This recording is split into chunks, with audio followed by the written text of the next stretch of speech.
For all the time this has been running, this is all the further it's gotten?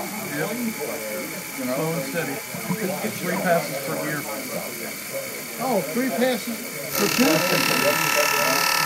Now why is that? Just because of the depth? I think very conservative.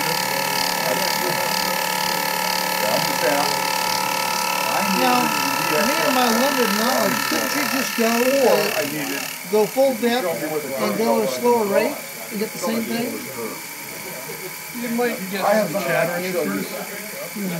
Oh, okay. This is not very original to the machine.